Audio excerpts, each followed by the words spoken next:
உமது பாகவதம் ஞானிகள் போற்றுபவை, துன்பத்தை துடைப்பவை, பாவங்களை போக்குபவை, பேரானந்தத்தை கொடுப்பவை.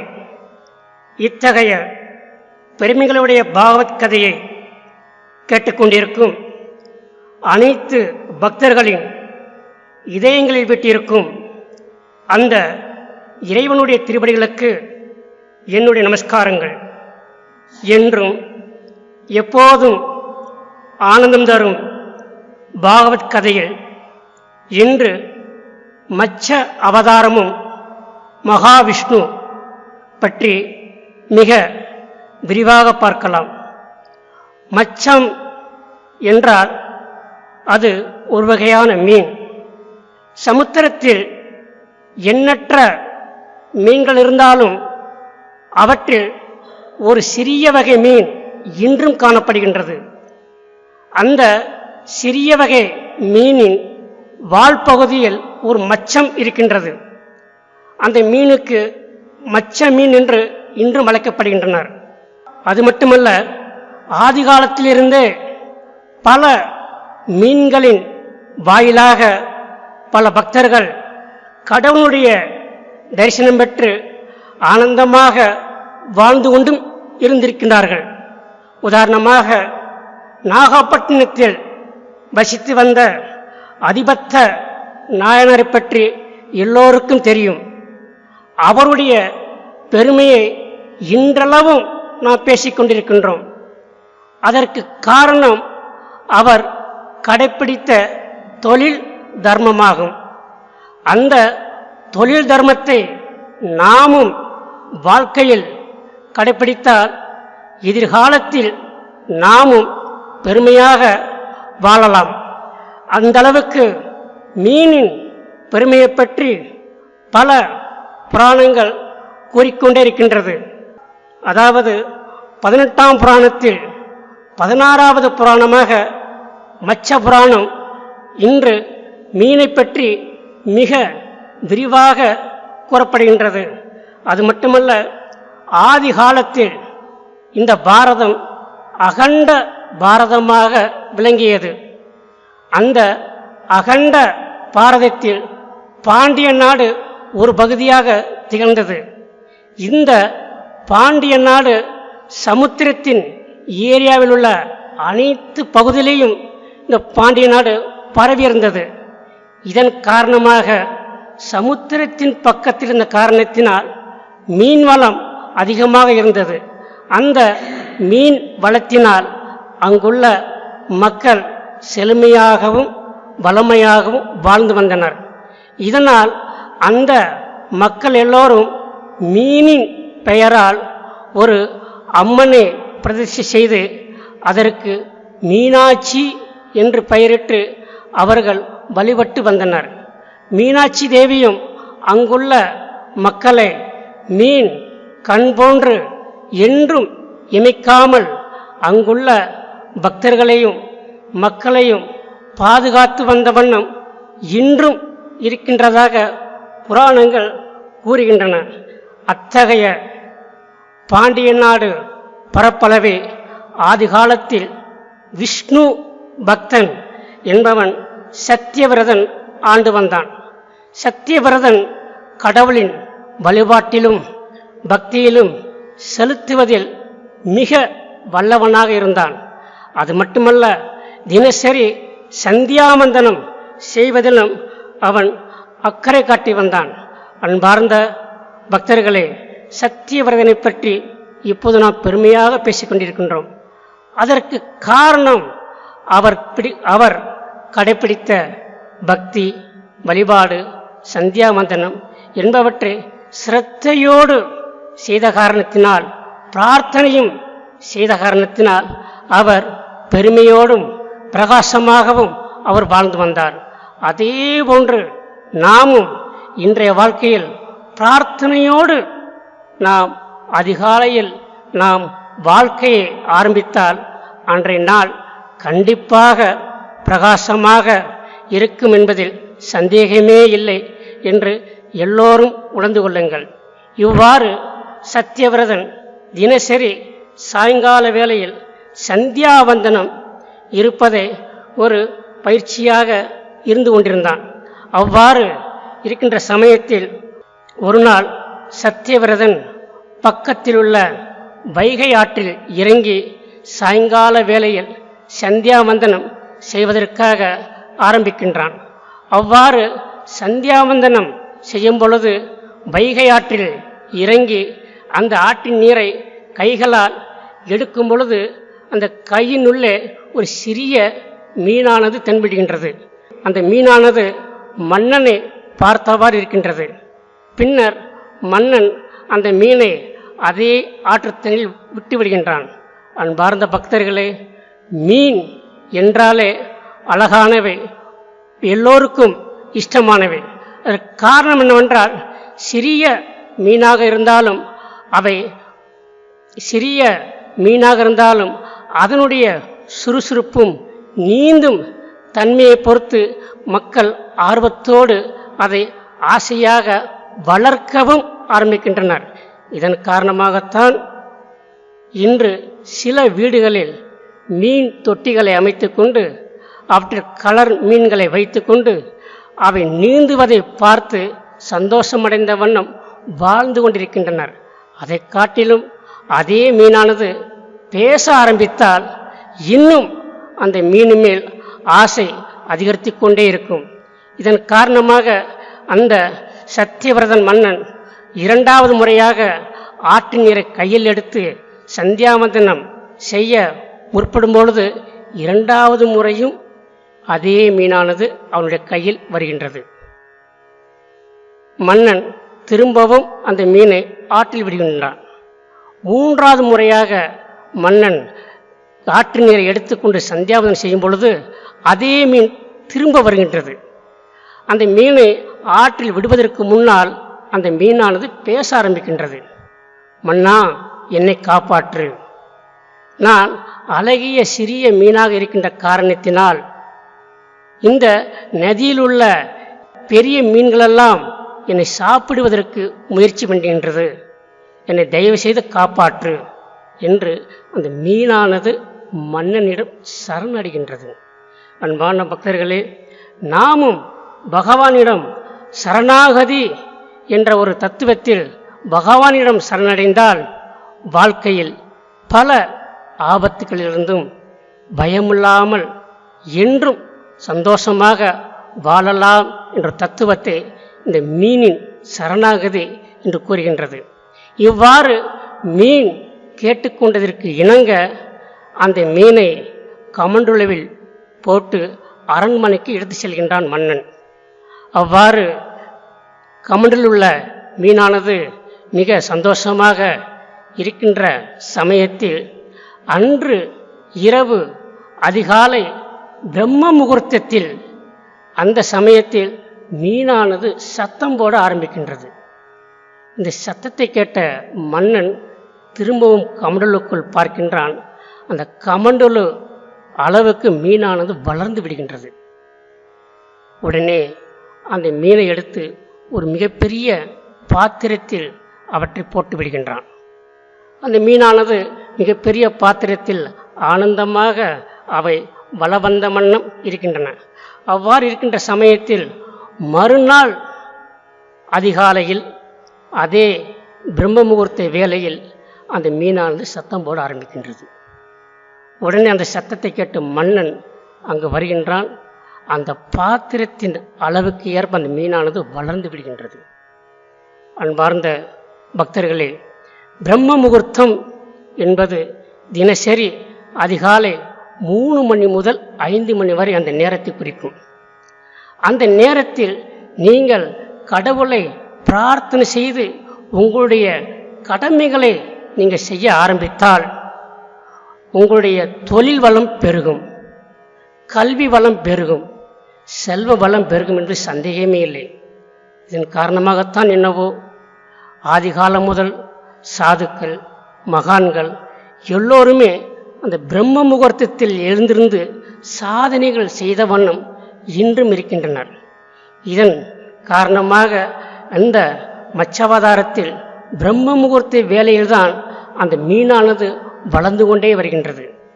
பின்னர் அந்த மீனினுடைய சத்தத்தை கேட்ட சத்தியவிரதன் அந்த மீனை எடுத்து ஒரு பெரிய தொட்டியில் அவன் போடுகின்றான். அவ்வாறு போட்டவுடன் மீனானது சந்தோஷமாக அவை வலமந்த வண்ணம் இருக்கின்றது. அவ்வாறு இருக்கின்ற சமயத்தில் மறுநாள் காலையில் பார்த்தால் பிரம்ம முகூர்த்த வேளையில் அந்த மீனானது திரும்பவும் சத்தம் போட ஆரம்பிக்கின்றது. மன்னன் அப்போது பார்க்கின்றான், அந்த தொட்டி அளவுக்கு அந்த மீனானது வளர்ந்து விடுகின்றது. உடனே மன்னன் அந்த மீனை எடுத்து போய் சமுத்திரத்தில் விடுகின்றான். சமுத்திரத்தில் விட்டவுடன் மன்னன் அந்த மீனிடம் சரணாகதி அடைகின்றான். அன்பான பக்தர்களே, நாம் கடவுளிடம் பிரார்த்தனை செய்யும் பொழுது தனியாக பிரார்த்தனை செய்ய பழகிக்கொள்ளுங்கள். அப்பொழுதுதான் கடவுளிடம் மனவிட்டு பேச முடியும், கண்ணீர் விட்டு நாம் பேச முடியும். இத்தகைய ஒரு அழுத்தமான பிரார்த்தனை கண்டிப்பாக கடவுள் நிறைவேற்றுவார். இவ்வாறு அந்த மிகப்பெரிய மீனை சமுத்திரத்தில் போட்டவுடன் சத்தியவிரத மன்னன் அந்த மீனனுக்கு பிரார்த்தனை செய்தான். பகவானே, நீங்கள் யார்? எதற்காக என்னிடம் இந்த லீலைகளை புரிகின்றீர்கள் என்று மன்றாடி கண்ணீர் மல்க அவன் பிரார்த்தனை செய்கின்றான். அவ்வாறு பிரார்த்தனை செய்யும் பொழுது பகவான் அந்த மீனிலிருந்து விஷ்ணு பகவான் அவனுக்கு தரிசனம் கொடுக்கின்றார்.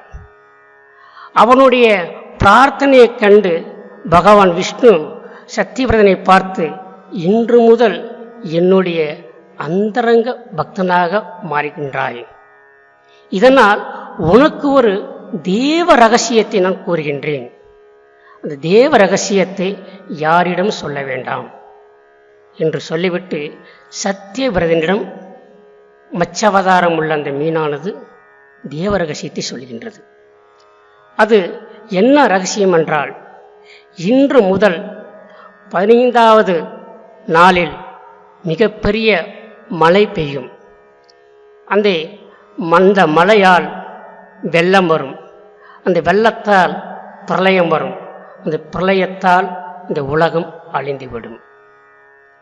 அதற்கு முன்னால் இதே கடலில் அங்குள்ள ஒரு கப்பல் நிற்கின்றது. அந்த கப்பலில் நான் சொல்வதை மட்டும் செய்துவிடும்.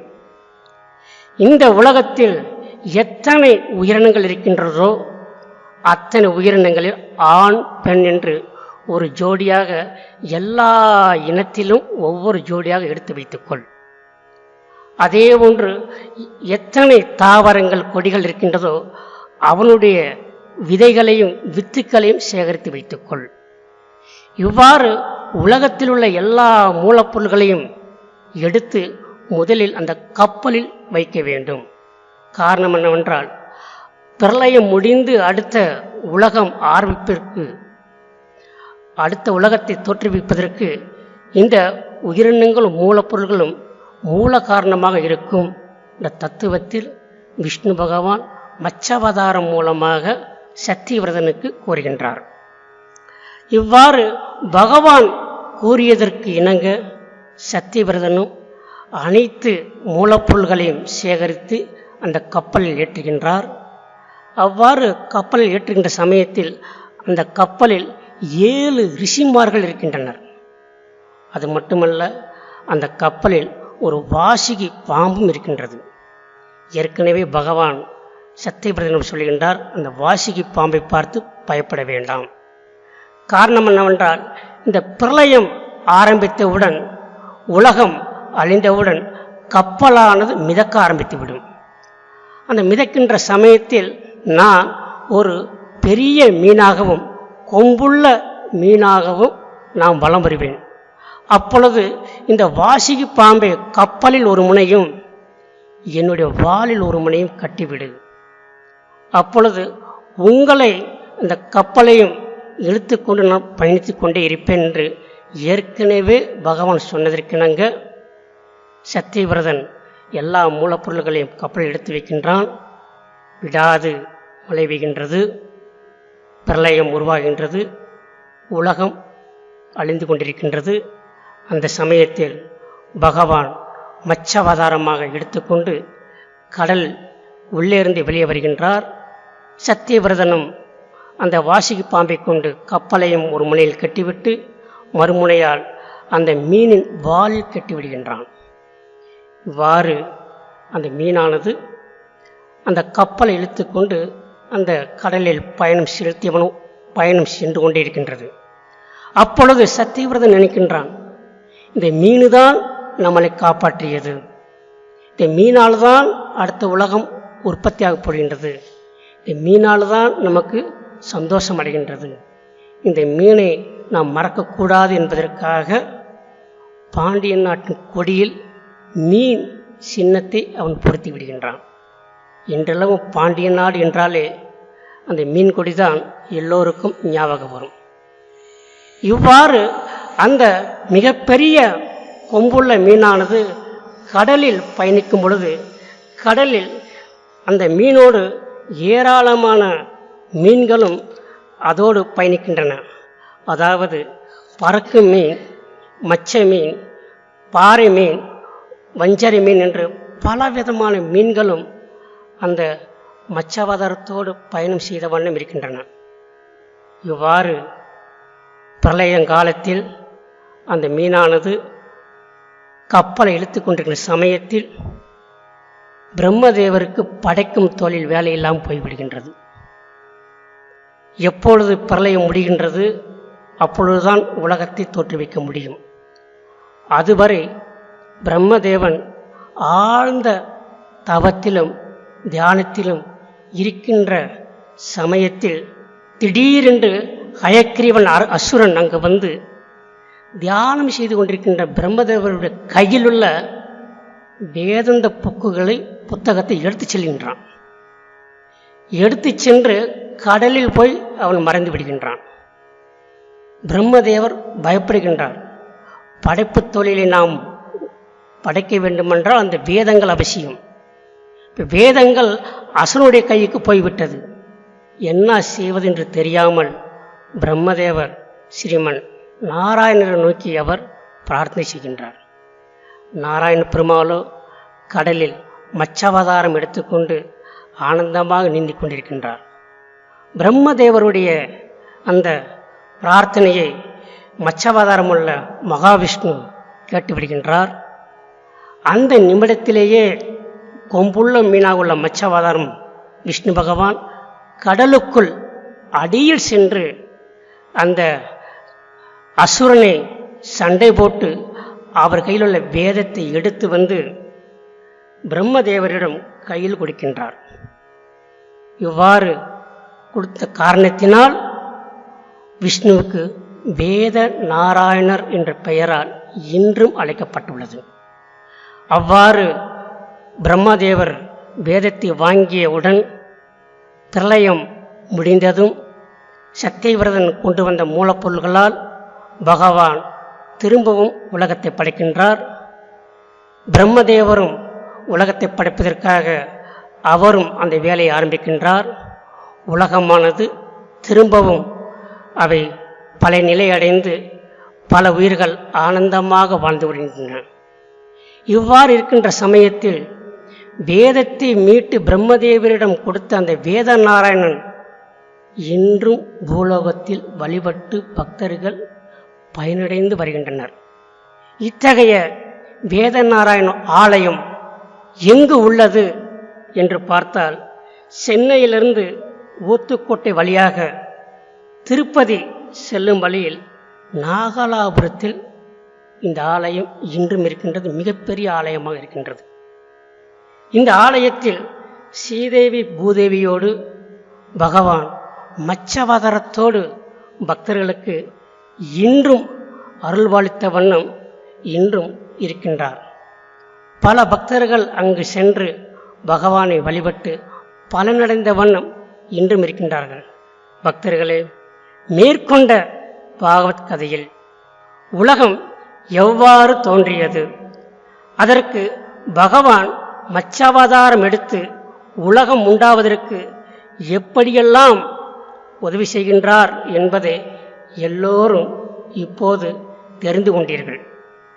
அதேபோல் பகவானால் உருவாக்கப்பட்ட இந்த உலகத்தில் தினசரி வாழ்க்கையில் பலருக்கு தானம் தர்மம் செய்து, அதேபோன்று பக்தி வழிபாடு பல சாதனைகள் செய்து புண்ணியங்களை சம்பாதிப்பதற்கு நாம் பயிற்சி செய்து கொண்டே இருக்க வேண்டும். அத்தகைய